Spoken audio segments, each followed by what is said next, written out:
Hello everyone and welcome to my Bachelor Nation 24 channel. I hope everyone is having a wonderful day. Before we begin, please hit the subscribe button and give this video a thumbs up. Gold Rush Season 14 Finale, Winter's Reckoning. Gold Rush Season 14 is coming to a close. Winter is going to shut down the season. Are the gold miners ready? Parker Schnabel has exceeded his goal, but Tony Beets and Rick Ness are scrambling to get as much gold as possible. Can they both save their dismal seasons? Here is what the final episode entitled Winter's Reckoning is all about. What is Gold Rush Season 14, Episode 23, Winter's Reckoning about? Gold Rush Season 14 has been a roller coaster ride for two-thirds of the gold mining teams. Can Rick Ness and Tony Beets salvage their seasons? Or will Parker Schnabel prove he is king of the Klondike? Here is what happens in Winter's Reckoning. According to Rotten Tomatoes, Kevin Beets is back. Tony Beets calls his son to help get the dredges going and get as much gold to close out the season. This includes charging up dredge number 1. Kevin wants a few things from his dad, but Tony can't make many promises during a losing season. Will Kevin help save this disaster of a season? Next, Parker Schnabel may have met his goal, but he is not going to just sit on his laurels. At Dominion Creek, he tries to do as much as possibly can. Moreover, he is not just interested in success now. He is planning for success next year. How is he going to make out at the end of the season? Lastly, Rick Ness came up for redemption. However, winter weather promises to shut down Team Rally. Does this team have enough gumption to overcome frozen equipment and treacherous conditions to get Rick enough gold to make this a successful season? When is premiere of Gold Rush Season 14 Finale?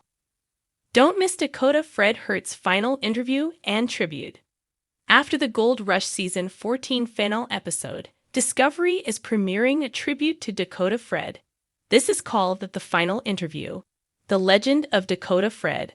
According to the official Instagram page, in this final interview, Fred gets candid about his cancer diagnosis, a few regrets, and memories of a lifetime of adventures. This promises to be an interesting and emotional interview. Moreover, fans will want to keep some tissues close by. This promises to be a tearjerker. Fast the frost-laden breath of winter began to sweep across the Klondike. The miners of Gold Rush found themselves standing on the precipice of another brutal season's end. Season 14, titled Winter's Reckoning, promised a finale as chilling and challenging as the environment in which they toiled. The frozen landscape seemed to hold its breath, waiting to reveal whether the miners' dreams of gold would be realized or shattered. In the opening scenes, the camera panned across the ice-glazed rivers and snow-dusted mountains, a stark contrast to the bustling activity in the mining camps. Parker Schnabel, his brow furrowed with determination and concern, surveyed his operation. His eyes reflected both the gleam of gold and the ever-looming shadow of failure. This season had been a relentless roller coaster of fortunes, with machinery failures, unexpected loads, and fluctuating gold prices testing his resilience at every turn. Parker's team, though battle-hardened, felt the weight of the season. Foreman Mitch Blaschke, with his hands calloused and spirit undeterred, rallied the crew. "This is it, guys. It's all or nothing now," he called out, his voice carrying over the roar of the sluice boxes. The urgency was palpable, the clock ticking louder with each passing day. The final push was on, and every pan, every nugget counted. Meanwhile, Tony Beets, the legendary king of the Klondike, faced his own reckoning. Known for his larger-than-life personality and audacious gambles, Tony had made a daring investment in a new dredge. However, the beast of a machine, an ancient relic revived from the depths of history, had proven as temperamental as it was powerful. As the cold tightened its grip, Tony stood beside the hulking dredge, a look of grim determination etched on his weathered face.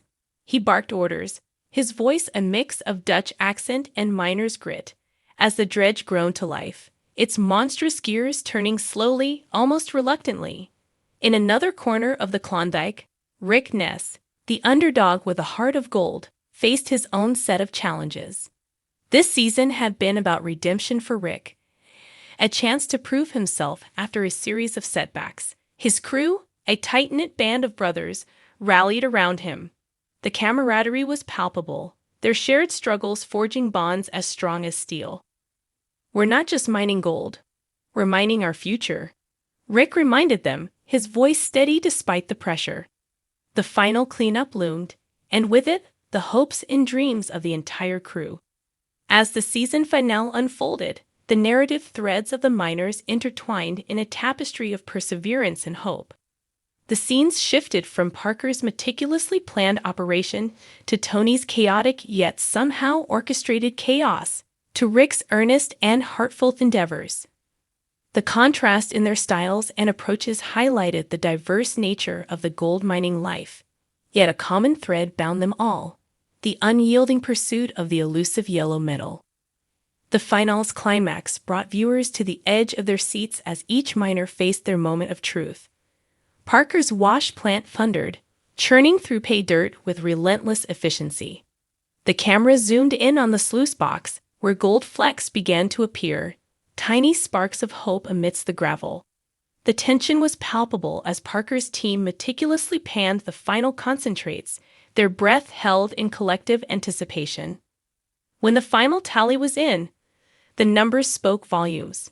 Parker's face, a blend of exhaustion and triumph, told the story of a season's worth of effort distilled into glittering ounces. Tony Beats, ever the showman, faced his own reckoning.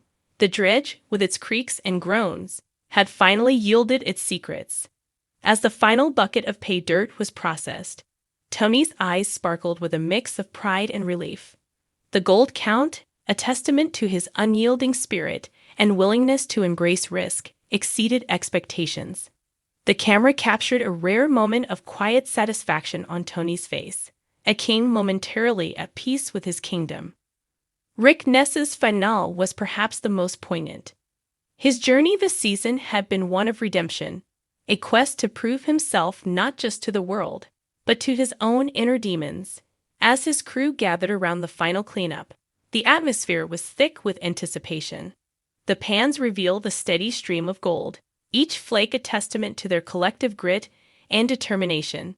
The final count brought smiles, high fives, and even a few tears. Rick's face, a mosaic of relief, pride, and gratitude, encapsulated the spirit of the season, a miner's heart laid bare. Winter's Reckoning was more than just a finale. It was a celebration of the human spirit's resilience. As the snow began to fall, blanketing the Klondike in a serene silence, the miners stood together, their faces illuminated by the soft glow of the setting sun. The season had been a crucible, forging bonds stronger than gold, shaping destinies, and etching stories into the annals of the Klondike. As the credits rolled, viewers were left with a sense of closure and anticipation.